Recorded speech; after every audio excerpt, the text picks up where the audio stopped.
And I also think that GW maybe, I think for GW, if I was to make a plan, a guess for what GW were wanting to happen with their game systems, I think they want to have different game systems that scratch different itches. Okay, so some people, you're never going to be able to please everyone with one game system.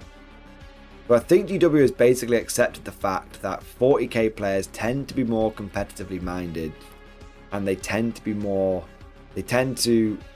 focused on the balance of the game. Okay? And so for 40k, I think GW's plan is, this is going to be our more competitively focused, more balanced focus, less flavorful focused game. Like, flavor's going to be there, but it's not going to be the main focus. It's going to be like it's going to be like third or fourth on the list, right? But then they have other games. So if you're someone that likes the randomness, if you're someone that likes the high stakes, if you like the high risk, high reward, if you like someone that, entire game, you can lose a game because you rolled badly on a random table when you sacrificed an enemy hero to the Chaos Gods. If you like that kind of thing, then GW probably won't try and sell 40k to you.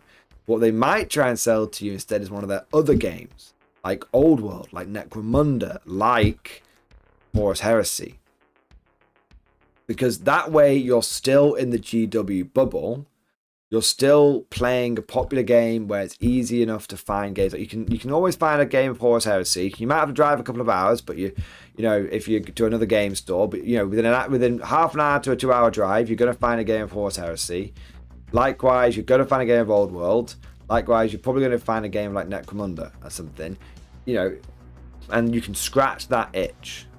And when you want to play competitively, 40k will be there for you. When you want to play narratively, the other games will be there for you. That's how I think. That's what I think GW is doing. They're purposely siloing the games. They're giving each game its own distinct feeling, so that they can retain a wider variety of players. That's what I think they're trying to do. Because what used to happen in the past is when someone became disillusioned with 40k, going over to another game system in the GW bubble didn't really fix it.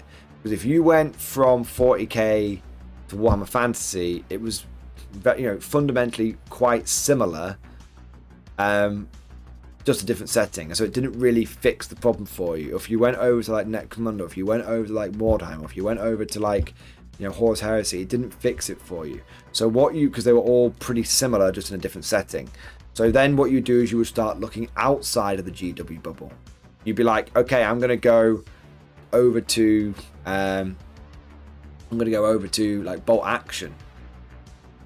I'm gonna go over to like War Machine or something. So I think what Games Workshop is doing is probably quite clever. I think what they're doing is they're purposely making each game scratch a different itch and appeal to a different player type. Because what we have seen is that players are happy to go to a new game system if it scratched their itch.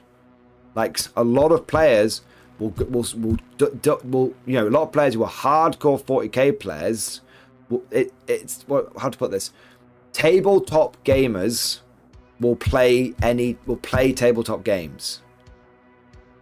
Some people are absolutely diehard to one game system, but tabletop gamers will play tabletop games. The game they play depends on what they want to get out of their gaming experience. So if you have someone that originally started in 40k, but then 40k changes, that person isn't going to give up playing tabletop games. What that person will do is go and find another game that scratches that itch. So I think GW is being very clever. So the people that want to scratch the competitive itch play 40k. The people that want to scratch the old itch, like the more narrative, more random itch, will go and play another game system. And rather than them losing money and them going out of the bubble, everyone stays in the bubble now. That's what I think it is. I think it's actually probably quite a clever strategy. People will transfer game systems. For them, it's less about the game and the setting, and it's more about them scratching a particular itch. And I think for a lot of people, this is a subconscious thing, not a conscious thing. Like most people, when they pick up a new game system, it's almost instinctive subconscious decision rather than them sitting down and doing a spreadsheet fucking analysis. That's my guess. That's my fucking instinct on it. Instinct, half analysis. Let me know what you guys think. Let me know what you guys think. Am I on the money there, or am I just chatting bollocks? Would you like to know more? If so, then please consider becoming a channel member or patron.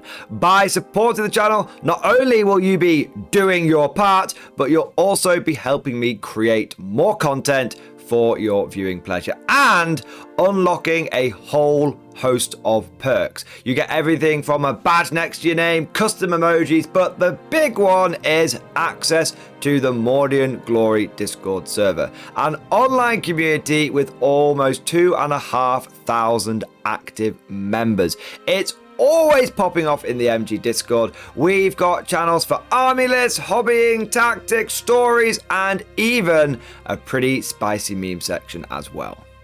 For all you greenhorns that wanted to see the Mordian glory hole, today is your lucky day.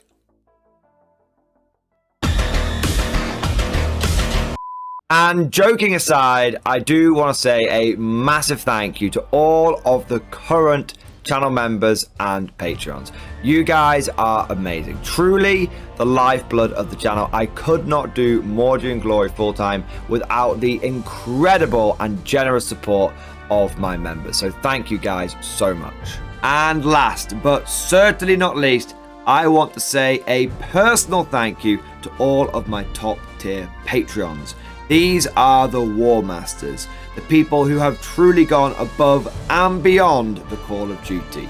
So a heartfelt thank you to Alex Dengal, Bon Vert, Lord Pryor, Mark Panconi, RJ Scorpion, Swordfish Trombone, Try Again Bragg, John Stubbs, Nick Walsh, Diesel Fox, and August Barney. Seriously guys, thank you from the bottom of my heart. Your support is incredible and it makes a huge difference. Thank you so much. That's all for now. Hope you've all enjoyed today's video, and of course, as always, see you guys next time.